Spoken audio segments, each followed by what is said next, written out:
Hello, it's the Great Canadian Bagel here, coming to you with the next update to the Canadian federal election prediction series.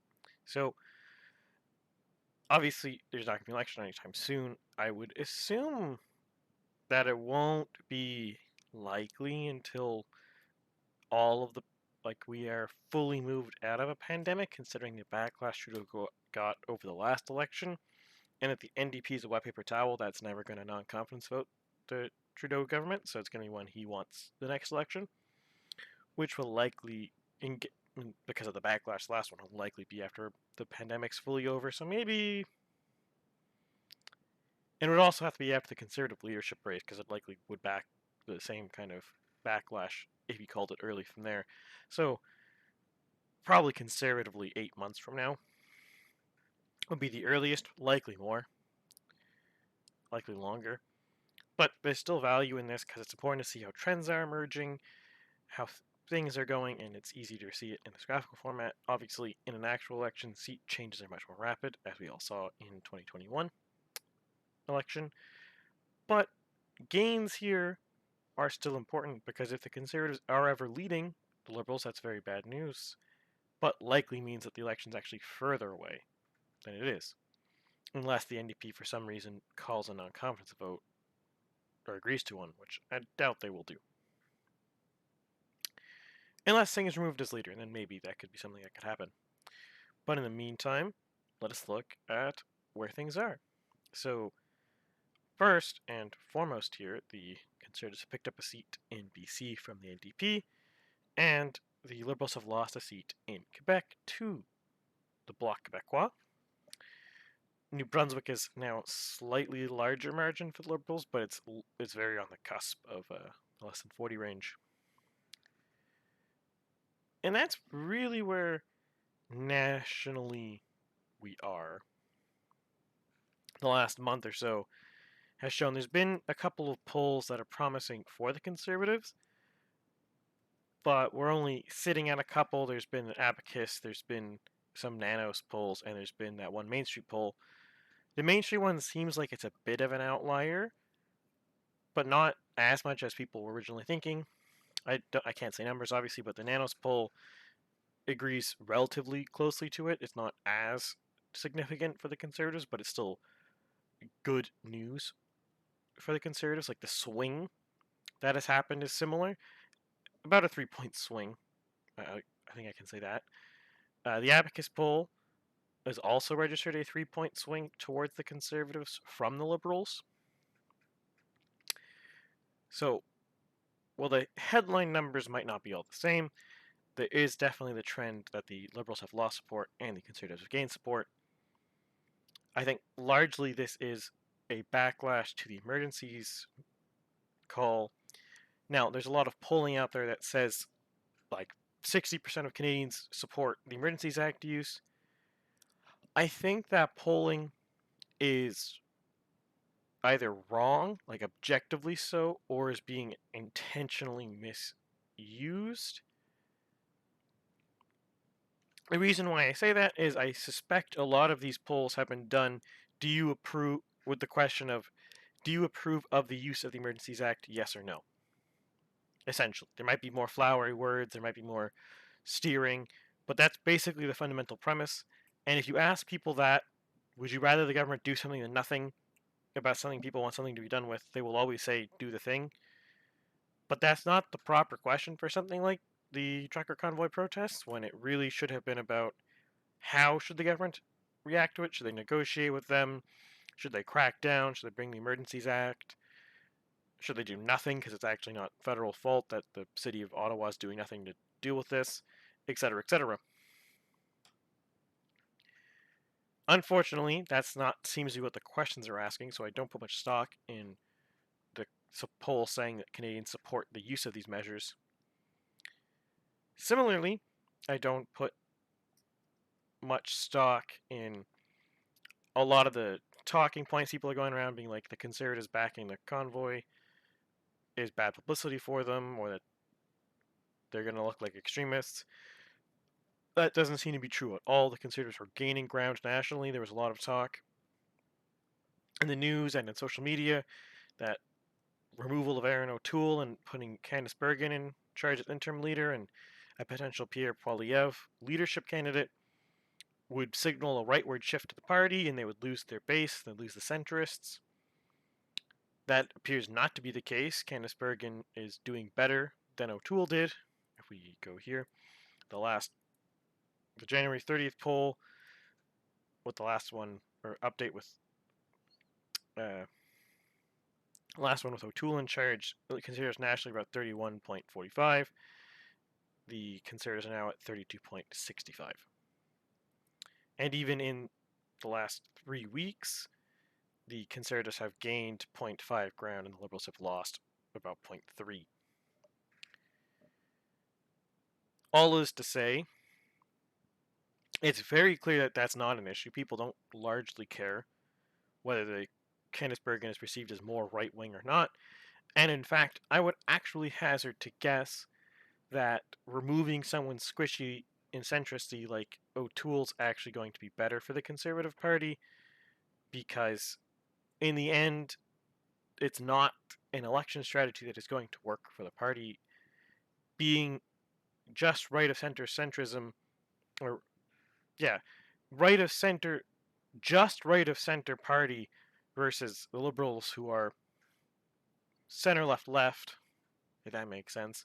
Like, I wouldn't really want to call them full left wing, but this, when you start dividing left wing, right wing, it starts getting a bit messy because it's a terrible scale. But that's neither here nor there. We're not trying to reinvent the political language here.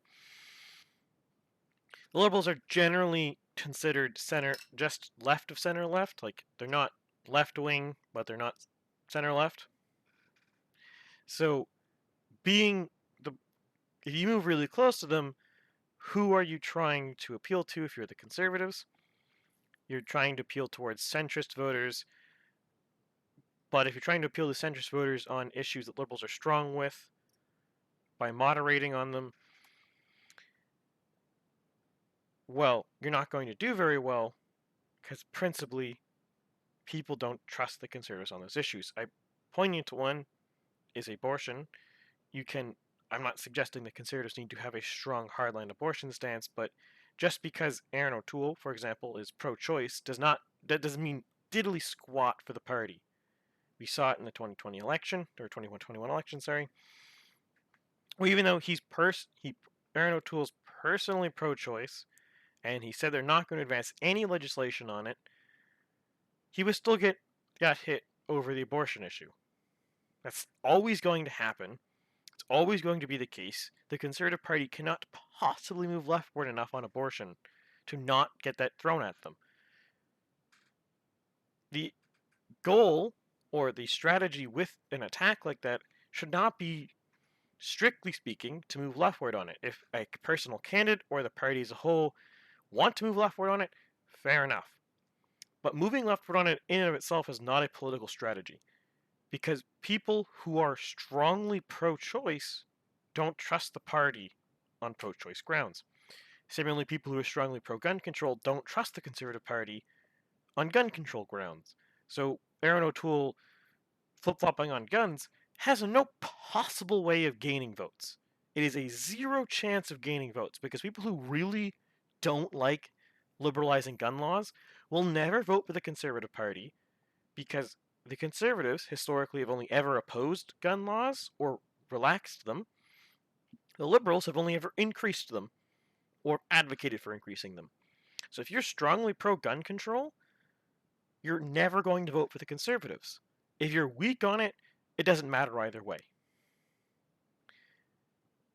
So, all is to say, being centrist for the sake of being centrist is not actually a strategy that's going to win an election. It doesn't necessarily mean you lose the election as the Conservatives, but it's a terrible strategy if that is your strategy. If your strategy is to moderate and be centrist, that's a terrible strategy. Similarly, it's a terrible strategy with the NDP, it's a terrible strategy with the Liberals, it's a terrible strategy with the Bloc. To quote-unquote moderate and be centrist is a terrible political strategy.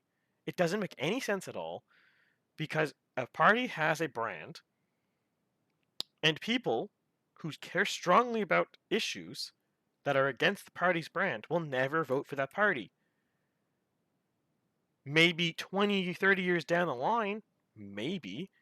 But if you're planning on 20, 30 years down the line winning an election, you're a terrible leader. The point of being a leader is to win the election today, not 30 years from now. And there's also no guarantee 30 years from now you would win. So it's a terrible strategy. The way you win an election is you have to articulate and sincerely describe your position and why you think it is good. That is why, as no matter what anyone in the mainstream media says, no matter what anyone in the news says, no matter what social media says, Trudeau did not win 2021. O'Toole lost it because he flip-flopped on guns and he flip-flopped on carbon tax. Those are two big ones. Because what happens there is the people who actually want those things, who want the guns banned, who want carbon taxes, were never voting for the Conservatives to begin with. Not one iota. They were always going to vote for the Liberals because the Liberals did those two things. So if you wanted those two things, why would you vote against the party that did those two things? Doesn't make sense. It's just not conceivable. Now, of the 100% of people who want those two things, maybe a small percentages might vote Conservative. But the grand scheme of things, you're not going to gain a meaningful quantity of voters. Not enough to win an election, not enough to win ridings. So by going against the things that conservative Canadians want, which is not arbitrary and stupid gun laws and not carbon taxes, you demoralize your party. Some of them defect to the People's Party in this case. Some of them just don't vote. Look at the last 2021 election. I don't recall the exact turnouts, but it went down several percentage points. I want to say it was like 6 or something. In fact, actually, I can look it up right here.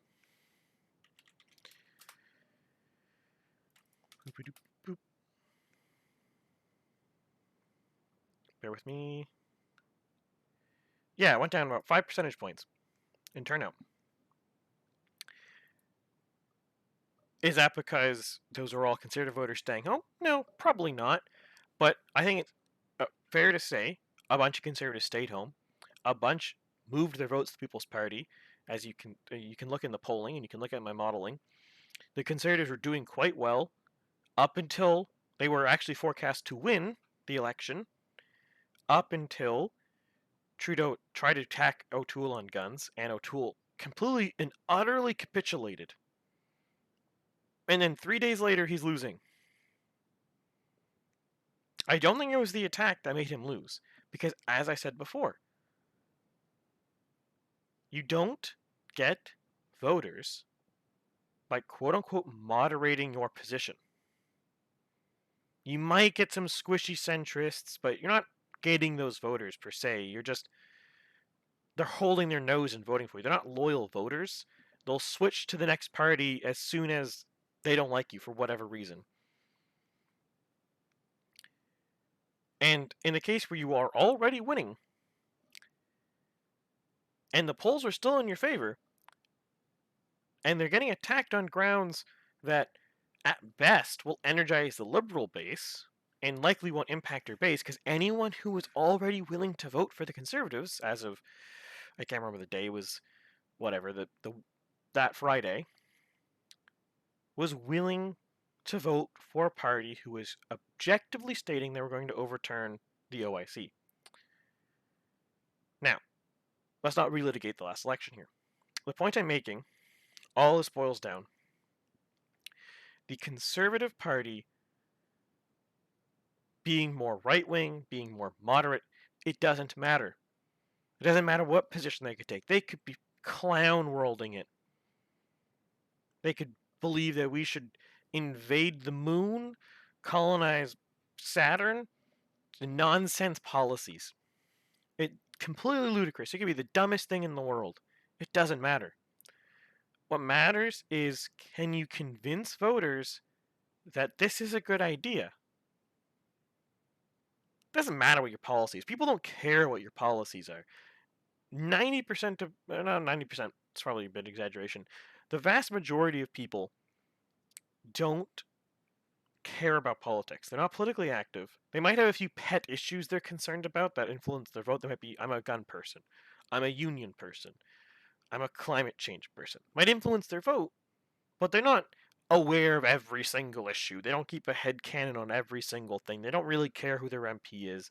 They don't really care who the party leader is. They don't really know much about them. Yes, there are people who do care about these things, but these are the people who are talking about these things. They're like me. I am these people, but most people are not me. Most people are not people like you watching this video, considering my subscriber number and the amount of people who watch these channels or watch my videos.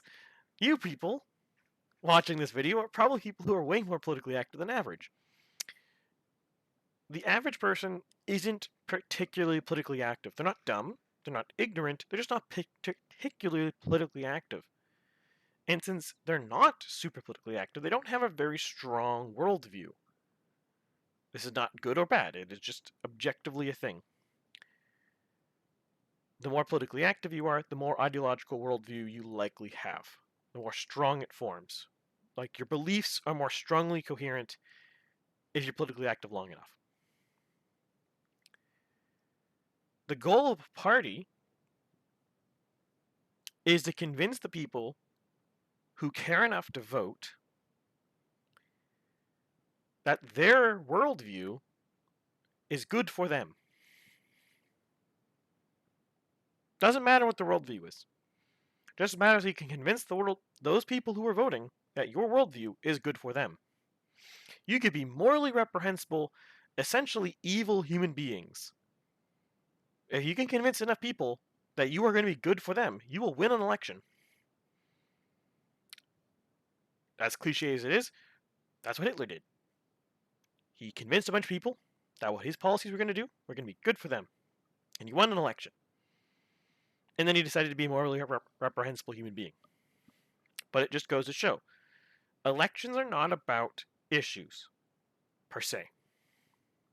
They're about how a candidate can stand on a stage and convince the people listening that your issues matter, that you should vote for me because I have your best interests at heart. I will do what you want me to do. And that's where someone for the Conservative Party, like Aaron O'Toole, was incredibly dangerous for the party. Not the nation. He would have been probably perfectly mediocre prime minister if he won. But for the Conservative Party, he was a very dangerous leader. Because the thing a party cannot survive, the thing that actually kills a party, isn't anything to do with election results. Look at the NDP. They're still alive. They have terrible election results every single time. By terrible, I mean they've never come anywhere close to winning except once. And they've been on the public stage for, 50 years, 60 years? They came close once to winning. Maybe twice if you want to count Mulcair. He did okay in the campaign, but in the end he didn't do very well. Better than Singh, though, interestingly enough. And much better than Singh as of this forecast. That's not the other. What kills a party is if the people, their base, their core members, the people who care enough to vote, to buy memberships, to vote in their leadership race, or if you have an open leadership race, people who are willing to vote in leadership race and pay attention to it. If those people think that the party leadership doesn't care and will do whatever they want to win, and they don't have moral principles, and they don't stand for their voters, and they'll just betray it, whatever the whims are to the public, that kills a party. What Aaron O'Toole did in 2021 was incredibly dangerous because he campaigned to conservative voters, the party base, the core faithful, the people who donate money to the party, the people who give it the volunteering, the manpowers, the treasure. These people, the core demographic that they need to please. Everyone else doesn't matter. They just have to convince those people on election day that they're a good party. The core faithful who give the blood, sweat, and tears to make the party work are people you need to have loyal. And how do you make these people loyal? These are the politically active people. These people who have a coherent ideology in their head, or semi-coherent. A lot of people have incoherent ideology. That's neither here nor there. It's just humans. People aren't generally coherent, myself included. But people have a fixed worldview in their head. To these people, you have to make sure they trust you, that they trust that what you say is what you're going to do. And if you lose that trust, you're screwed. That's why O'Toole is dangerous, or was dangerous, for the Conservative Party. He had lost trust of a lot of conservatives. I know many conservatives, myself, many friends, acquaintances, family members, and a lot of them, up until O'Toole was removed as leadership, were on the fence about even voting the next election, and a lot of them were discussing voting People's Party instead because they didn't trust that O'Toole, even if he won, would actually do the things they wanted. And that's what kills a party. That's why the Progressive Conservative Party in 1993 died. Well, it didn't fully die, but it got a lethal dose of radiation, and so it had utter radiation sickness and was dead. It was a dead man walking. The reason for that is the Quebec caucus lost faith that the Progressive Conservative Party could represent the issues of Quebec, so they left and formed the Bloc Québécois. The Reform Party, I think at the time it was the Canadian Alliance, left because they lost faith that the party was willing to defend the interests of Western Canada, i.e., the Quebec wing and the West wing lost faith in the party elite, the party members, the leader. That's why the Progressive Conservative Party died. The Conservatives did not fall this way, and I think a large part of this is they got rid of Aaron O'Toole. He was a dangerous leader for the party. Candice Bergen actually represents kind of the things that O'Toole campaigned on. Now, a lot of people, mainstream media, on social media, will argue that this is not a good way for the party to go. They're radicalizing, they're moving further to the right. No. They're staying true to what the base wants. If the base is moving farther to the right, that's literally hundreds of thousands, millions of Canadians. If the electorate is moving to the right, that's Canadians moving to the right. That's not an issue. If the party elects a more right-wing leader and does better, that is not a bad thing. That is not a good thing. It is just a thing. It happened. It's neither good nor bad. The NDP is not good nor bad because they are very left-wing. The Green Party is not good or bad because they're very left-wing. They're just there. Their performance is just their performance. It doesn't matter. As long as it's a fair and free election, they represent human beings who are part of Canada, and regardless of what their ideologies, they could be morally reprehensible ideology, they could be communist, they could be fascist, it doesn't matter. They're Canadians lawfully voting in an election for a candidate who's lawfully running in an election. Their vote matters. It doesn't matter who they vote for. And that's the kind of thing that actually bothers me a lot about these statements, that the Conservative Party's moving to the right. It doesn't matter. If people vote for them, people like those policies. It doesn't matter what those policies are.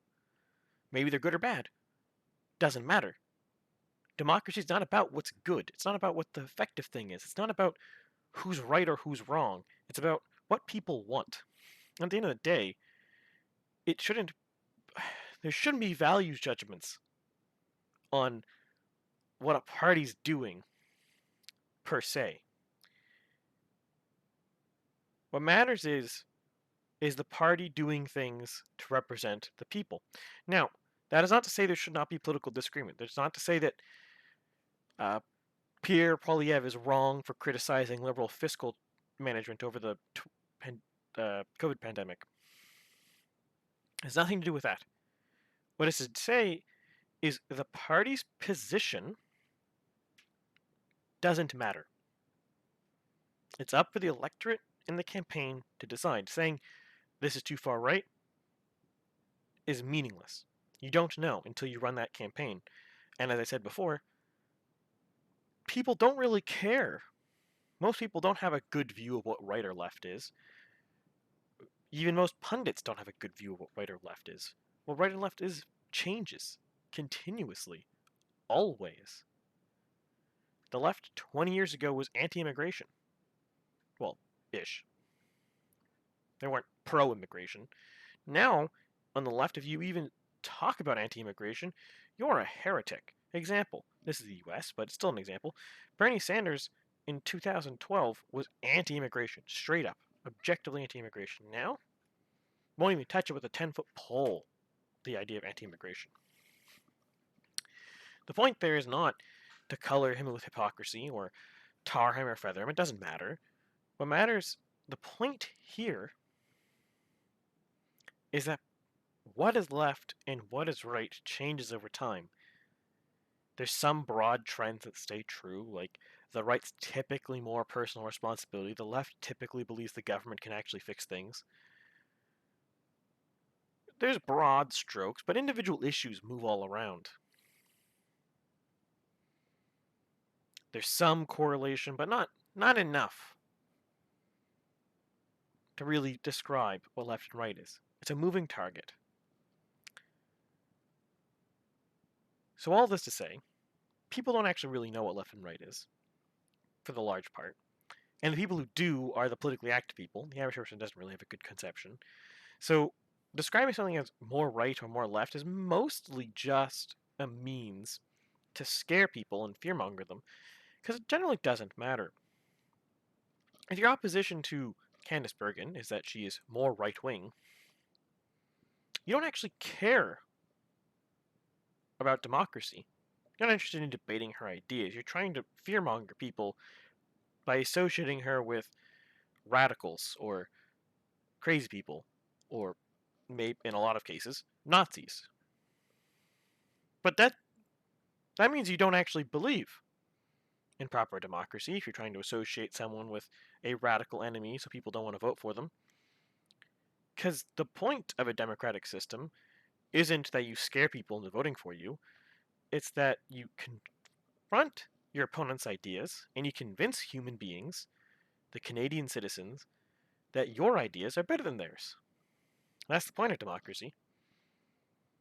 You might be able to argue that, maybe Pierre Poilievre is going to be too right-wing for the Conservative Party. Perhaps. Perhaps not. Do you even know what right-wing is? Define his policies. How is he more right-wing than this person? How is he more left-wing than this person? It's a target you can't actually do. It's kind of meaningless. What you need to do in the end of the day is you need to look at what someone's policies are and argue those. Arguing labels is reductive and useless. It doesn't tell anybody anything. It doesn't help anyone know what someone represents. It's completely useless. So now, to summarize this whole thing, yes, the Conservatives have put a more right-wing leader into position because O'Toole was very centrist and Bergen is, as far as I can tell, obviously she's not running an election campaign, she's not adopted particular issues, but based on her speeches in Parliament and her behavior, she seems to be, quote-unquote, true blue, the true blue faction. I.e., she seems to be what O'Toole campaigned as a leader. Is that really more right-wing? Probably not. And I don't think it's going to hurt the Conservative Party. In fact, I actually think it's going to help the Conservative Party because it's going to take the conservative Canadians and it's going to energize the base. And I think as the next Ledger poll comes out, whenever that is, the next Angus Reid poll comes out, the next Ecos poll, I think we're going to continue to see a swing. And I think these seat numbers will narrow, especially as Trudeau starts getting hit more by the backlash from the Emergencies Act. Singh gets hit more by the hypocrisy of supporting the Emergencies Act only for people he doesn't like, which I don't want to get into, but he literally said that, essentially. Like, he doesn't support the Emergencies Act for protests he supports, i.e., he supports the Emergencies Act to stop protests he doesn't support, which is insanity. Like, what? What a what a take, Singh. I never respected you as a politician before, but I really don't now. But this is not a video to dunk on Singh. He's too easy to dunk on already. This is to say, if you sit there and you decide to define a candidate based off of a broad label and not specific policies they support, you're not really engaging with the democratic system properly. And a lot of the mainstream media, right wing, left wing, centrist, Nazi, communist, whatever you want to call the media or the particular paper you're reading, a lot of the time all they do is reductive label splitting. Don't vote for Singh, he's left wing. Don't vote for Candice Bergen, she's too far to the right. All of that is stupid, it's childish, and it's useless. If your problem with Singh is that he's left wing, you're an idiot. If your problem with Candice Bergen is she's right wing, you're an idiot. It doesn't make any sense. Your problem should be based on policies, because left or right being good or bad doesn't mean anything.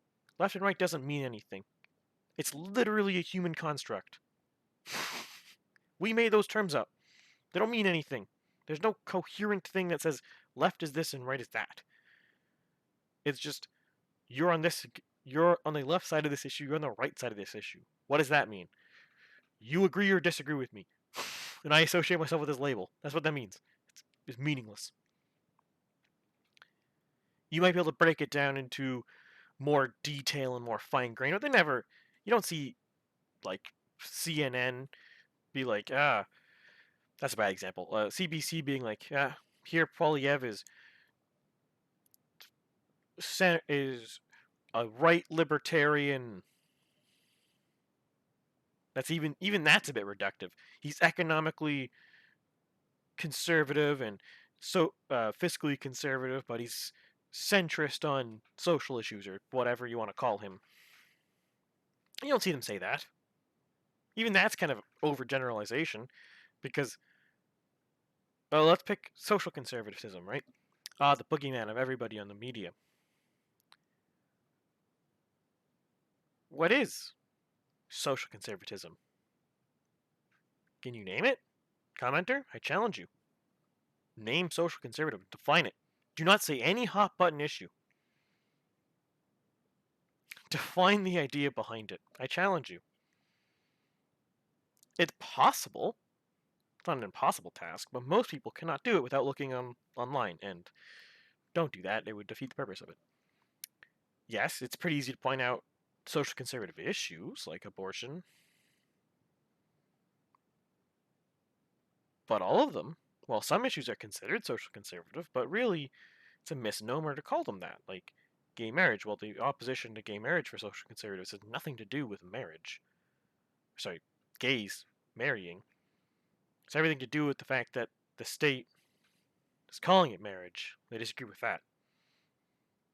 Also, they also disagree with a lot of the idea that a priest might be compelled to do the marriage. I do not believe that is the status quo in Canada. I don't think you can compel a priest to conduct a marriage. But things like this would be the opposition, to my understanding. I'm just a person. But even these, I've named two issues that are broadly considered social conservative, but that doesn't define social conservatism. That's just two issues. You can discuss those two issues, and you have a rational, coherent discussion on them. You can't discuss social conservatism. It's an idea. You can have an academic discussion as two intellectuals, but you can't really have an election about something like that. It's too broad. It requires too many definitions. It's not something that is easily consumed by people. What do people want to know in an election? They want to know, how is Bob going to fix the housing crisis? They could not care less what Bob thinks social conservatism is. They want to know how the housing crisis is going to be fixed. Maybe fixing it is doing nothing. Maybe fixing it is doing something. There's many somethings. That's what matters. But I don't want to keep going. I will end it here for now. I hope you all enjoyed the video, and as always, I'm probably going to be doing these Canadian updates about once a month unless I get a lot of polling. If you liked the video, please like, share, and subscribe. Comment below what you thought of this video. It's kind of a different take because there's not too much to talk about on the ground changes or polling changes. So I thought I would discuss maybe some of the higher level things at play here. If you like that, please let me know, and I will keep doing it. Otherwise, I hope you all have a great day.